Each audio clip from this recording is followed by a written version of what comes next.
చంద్రబాబు గారు double PhD చేశారని ఒక కొత్త విషయం బయట పెట్టారు కారుమూరి వెంకటరెడ్డి గారు.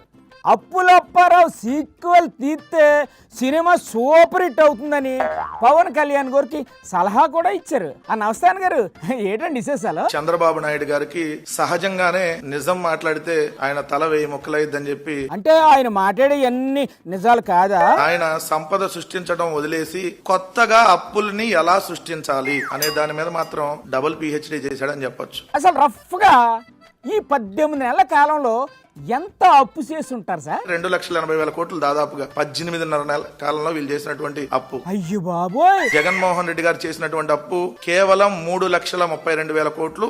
మరి 10 లక్షల కోట్లు 12 లక్షల కోట్లు అప్పు చేశారని అన్నారు కదా వాళ్ళు. 10 లక్షల కోట్లు చేశామని ఒక రోజు, తెల్లారి ఇంకొకడు వస్తాడు 11 లక్షలు అంటాడు, ఆ తెల్లారి ఇంకొకళ్ళు వస్తారు 12 అంటాడు, ఇంకొకళ్ళు 14 లక్షల కోట్లు అంటాడు. ఎల్లో మీడియా కూడా పెద్ద పెద్ద ఎడ్డింగులు పెట్టింది సార్. వాళ్ళు రాసినటువంటి అప్పుల కుప్ప, అప్పుడే తీరేది, అప్పులే అధికం, ఆంధ్రాకి అప్పులే శాపం, ఇది వాళ్ళ జాతి పత్రికలో పెట్టినటువంటి హెడ్డింగ్లు. మరి బాబు గారు తానా అంటే తందానా అని అంటవే కదండి ఆ ఎల్లో మీడియా పని. టిక్ టిక్ అప్పులు బాంబు అని హెడ్డింగ్లు పెట్టి రాశారు ఆ రోజు.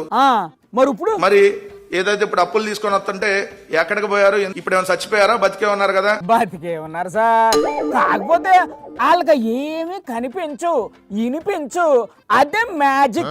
ఇంకొక ఆయన ఉన్నాడు, ఎవరు ఆయన?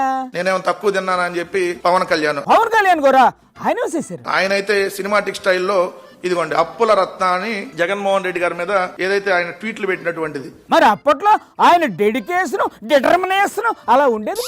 మరి ఇప్పుడు అప్పుల రత్న చంద్రబాబు నాయుడు, అప్పుల రాణి లోకేష్ అండ్ పవన్ కళ్యాణ్ అని ఇప్పుడు కూడా ట్వీట్లు పెడితే ప్రజలు హర్షించేవాళ్ళు కదా. అలా ఎందుకు పెడతారులేండి సార్, పెడితే ఊరుకుంటారా ఏంటి? సినిమా తెద్దాం లేకపోతే. సినిమానా? ఏ సినిమా సార్? అప్పుల రత్న ఎవరు, అప్పుల రాణి ఎవరు, ఏదైతే అప్పుల మహారాణి ఎవరు? అప్పుల రత్న, అప్పుల రాణి, అప్పుల మహారాణి. అబ్బా టైటిల్స్ అదిరిపోయాయి sir. Cinema super duper hit, పక్కాగా 1000 కోట్ల కలెక్షన్.